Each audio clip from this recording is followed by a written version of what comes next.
Selamat pagi teman-teman, mari kita persiapkan hati untuk mengikuti ibadah. Bermazmurlah bagi Tuhan, sebab perbuatan yang mulia. Baiklah hal ini diketahui di seluruh bumi. Berserulah dan bersorak-sorailah hai penduduk Sion, sebab yang Maha Kudus, Allah Israel, agung di tengah-tengahmu. Mari bersama kita angkat satu lagu pujian, Allah sumber kuatku.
Teman-teman, dalam hidup kita sehari-hari, kita tahu bahwa hanya dengan pertolongan Tuhan sajalah kita dapat menjalaninya.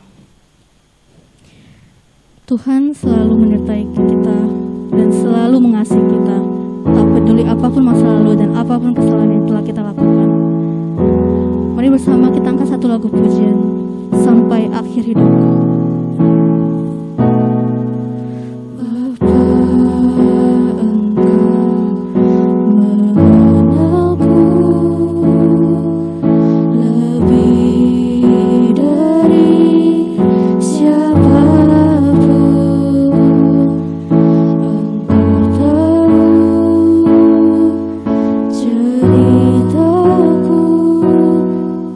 Dan isi hati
Tuhan, terima kasih karena hari ini kami dapat sekali lagi beribadah di hadapan-Mu.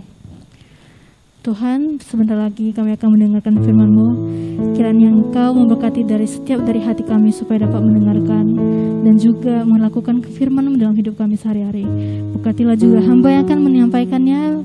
Berikanlah kekuatan dan hikmat dari-Mu saja. Terima kasih ya Tuhan. Dalam nama Tuhan Yesus kami telah berdoa dan mengucap syukur. Haleluya. Amin.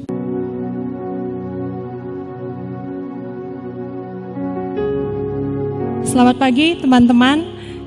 Apa kabar? Hari ini kita akan membahas serial Buah Roh yang terakhir, yaitu pengendalian diri. Nah, mari saya mengajak teman-teman untuk membuka dua bagian dari firman Tuhan. Yang pertama dari 1 Korintus 9 ayat 25. Beginilah firman Tuhan. Tiap-tiap orang yang turut mengambil bagian dalam pertandingan menguasai dirinya dalam segala hal. Mereka berbuat demikian untuk memperoleh suatu mahkota yang fana, tetapi kita untuk memperoleh suatu mahkota yang abadi. Satu bagian lagi dari Galatia 5 ayat 25. Jikalau kita hidup oleh roh, baiklah hidup kita juga dipimpin oleh roh. Demikian firman Tuhan. Teman-teman, gambar yang kalian lihat di belakang saya ini bukanlah cuplikan dari adegan film Hollywood. Gambar ini adalah sebuah kejadian nyata yang benar-benar terjadi di Pasuruan, Jawa Timur pada tanggal 20 November 2020 yang lalu. Mengerikan ya, kepala truk ini bisa sampai berdiri tegak terangkat ke atas seperti transformer.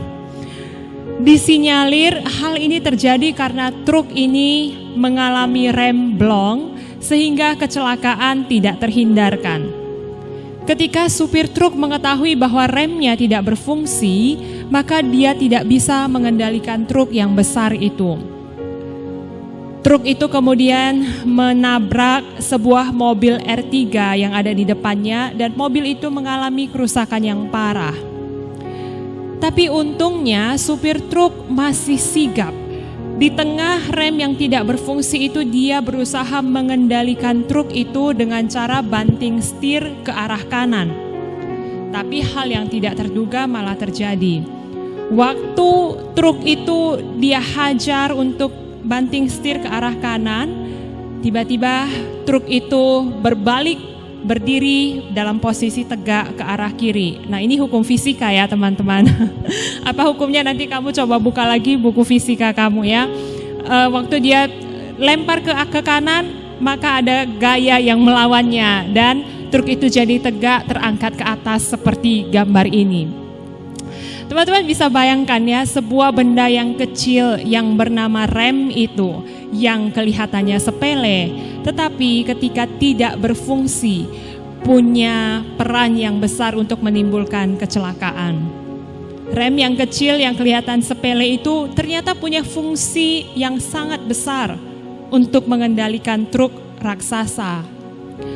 Truk raksasa yang punya kekuatan dan kecepatan yang besar tidak ada gunanya, tidak ada artinya jika tidak ada rem yang mengendalikan lajunya.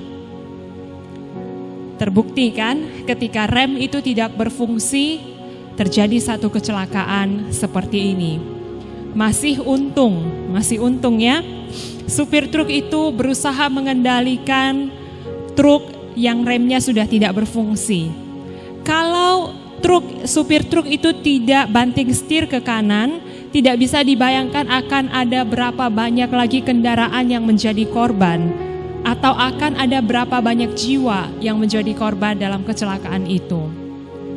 Nah teman-teman, rem pada truk ini sama fungsinya dengan buah roh pengendalian diri yang akan kita bahas hari ini. Meski ada dalam urutan yang terakhir, buah roh pengendalian diri ini tidak bisa kita sepelekan. Buah roh pengendalian diri ini adalah hal yang penting. Ibarat rem pada truk itu, kita membutuhkan buah roh pengendalian diri supaya kita bisa menghidupi buah roh lainnya dan supaya kita tidak jatuh dalam dosa. Kalau kita lihat, buah roh pengendalian diri ini punya keunikan dibandingkan dengan 8 rasa buah roh lainnya. Yuk kita review sebentar. apa saja rasa dari buah roh itu. Teman-teman masih ingat? Di dalam Galatia 5 ayat 22 sampai 23 dikatakan buah roh itu adalah kasih, sukacita, damai sejahtera, kesabaran, kemurahan, kebaikan, kesetiaan, kelemah lembutan, dan pengendalian diri. Nah, waktu kita membahas 8 buah roh yang lain itu selama 8 minggu ini, kita mendapati bahwa karakter buah roh itu sebenarnya adalah karakter dari Allah sendiri yang Dia tumbuhkan di dalam diri kita. Allah itu adalah kasih, Dialah sumber sukacita dan sumber damai sejahtera kita. Dia penuh dengan kesabaran, Dia penuh dengan kebaikan, kemurahan, kesetiaan terhadap umatnya. Dia adalah pribadi yang lemah lembut. 8 karakter ini semuanya adalah karakter dari Allah pribadi yang sempurna itu. Tapi mari kita lihat pada buah roh pengendalian diri. Ada hal yang berbeda dari buah roh pengendalian diri ini. Allah tidak punya karakter pengendalian diri, dan Dia tidak perlu untuk mengendalikan dirinya supaya Dia tidak jatuh dalam dosa. Sebab kalau kita pikirkan hanya dengan logika saja ya, kalau Allah perlu mengendalikan dirinya supaya Dia tidak berdosa, berarti Dia tidak pantas disebut sebagai Allah, bukan? Justru karena Dia adalah Allah, seorang pribadi yang sempurna dengan karakter yang sempurna, segala jalannya, hikmatnya tidak terselami, maka Allah tidak perlu pengendalian diri. Nah, tapi kalau begitu muncul lagi pertanyaan. Jika selama ini kita bahas buah roh adalah karakter Allah yang Dia tumbuhkan di dalam diri kita, bagaimana dengan pengendalian diri yang tidak ada di dalam diri Allah? Apakah pengendalian diri tidak bisa dimasukkan dalam daftar buah roh kalau begitu? Tidak, teman-teman. Buah roh pengendalian diri adalah buah yang Roh Kudus kerjakan di dalam diri kita. Kualitas yang Dia kerjakan di dalam diri kita supaya kita dimampukan dan diberikan kuasa untuk mengendalikan keinginan daging kita. Nah, tapi ini bukan berarti bahwa selama kita hidup di dunia ini, karena kita punya buah roh pengendalian diri, maka kita bisa hidup sempurna tanpa dosa. Tidak begitu juga ya teman-teman. Waktu kita percaya dan menerima Kristus, maka Roh Kudus berdiam di dalam diri kita. Dan diri kita ini disebut sebagai bait Allah, bait Roh Kudus. Roh Kudus yang berdiam di dalam diri kita mengambil alih untuk memimpin hidup kita, sehingga kita belajar untuk mengendalikan diri kita dari keinginan daging. Nah, inilah yang dimaksudkan oleh Paulus dalam Galatia 5 ayat 25. Jika kita hidup oleh roh, baiklah kita juga dipimpin oleh roh. Meski Roh Kudus tinggal di dalam diri kita, tapi kenyataannya kita masih hidup di dalam kedagingan. Nah, inilah yang menjadi masalah. Karena keinginan roh dan keinginan daging itu saling berlawanan, mereka saling berkonflik. Keinginan daging itu dalam bahasa aslinya adalah hidup terpisah, tidak terkoneksi atau tidak terhubung dengan Allah. Maka ketika kita memilih untuk hidup menurut keinginan daging kita, itu artinya kita sedang tidak hidup di bawah pimpinan dari Roh Kudus. Pada waktu kita memilih untuk hidup di bawah keinginan daging kita, itu artinya kita membiarkan diri kita sedang membuat rem kita menjadi blong. Ini satu logika yang sederhana juga. Kalau Roh Kudus tinggal di dalam diri kita dan kita tahu fakta itu berarti kita harus membiarkan Dia yang mengendalikan diri kita, bukan? Tapi ketika kita memilih untuk tidak hidup di bawah pimpinannya, alias kita memilih untuk hidup di bawah keinginan daging kita, itu artinya kita sengaja buat rem seperti rem pada truk itu menjadi blong dan tidak berfungsi. Pada waktu rem kita menjadi blong, maka sama seperti truk tadi akan menimbulkan akibat yang merugikan banyak pihak. Teman-teman, Kristus mati bagi kita supaya kita ini bisa terhubung dengan Allah, supaya kita ini bisa menikmati relasi yang indah dengan Allah. Karena memang kita didesain untuk mengalami relasi yang indah dengan Dia. Kita memang didesain untuk hidup terus melekat dan bergantung dalam pimpinannya. Pada waktu kita memilih untuk hidup menurut keinginan daging kita, itu sama halnya dengan kita membuat rem itu menjadi blong, membuatnya tidak berfungsi sebagaimana mestinya. Ketahuilah teman-teman, Kristus yang telah mati bagi kita itu sudah mengalahkan maut dan kuasa dosa. Kalau kita sudah percaya dengan sungguh-sungguh kepadanya, kalau kita sudah menerima Kristus, itu artinya dosa tidak lagi memegang kendali atas hidup kita. Kitalah yang memegang kendali atasnya, karena Roh Kudus yang hidup di dalam diri kita itu memberikan kita kuasa untuk melakukannya. Nah, maka pengendalian diri ini berarti adalah kita memberikan diri kita untuk dipimpin oleh Roh Kudus, bukan dipimpin oleh keinginan daging kita. Pengendalian diri itu berarti kita menyadari bahwa Roh Kudus tinggal di dalam diri saya dan saya mau membiarkan Dia yang take control. Saya mau Dia yang pegang kendali atas hidup saya. Teman-teman, Paulus memulai rasa buah roh ini dengan kasih. Kenapa? Waktu itu Ko Edwin sudah bahas di khotbahnya dan bahkan dia jadikan ini sebagai pertanyaan kuis. Dan ada teman-teman yang menjawabnya dengan benar dan mendapatkan buku, ya kan? Kenapa Paulus memulai buah roh ini dengan kasih? Ya, karena tanpa kasih kita tidak mungkin bisa menghidupi buah roh yang lainnya. Atau dengan kata lain, kasih itu adalah kualitas yang mengarahkan pikiran dan tindakan kita untuk melakukan buah roh yang lainnya menjadi manfaat bagi orang lain juga. Dan waktu Paulus mengakhiri kualitas buah roh itu, diakhiri dengan kualitas pengendalian diri.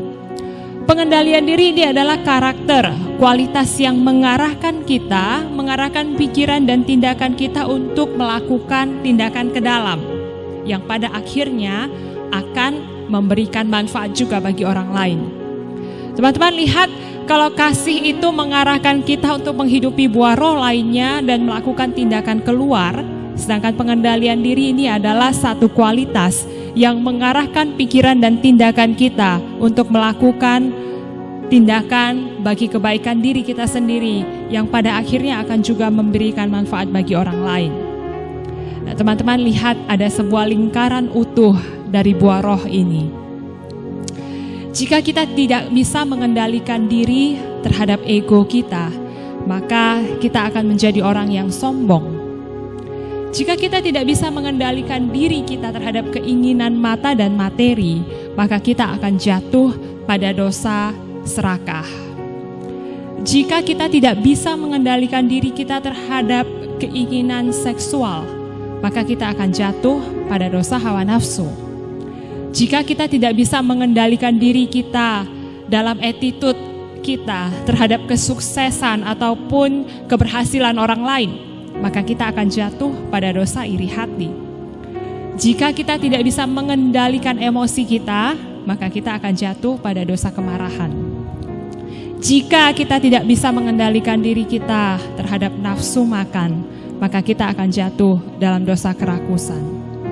Jika kita tidak bisa mengendalikan diri kita terhadap waktu kita, maka kita akan jadi orang yang malas. Kita akan jatuh pada dosa kemalasan.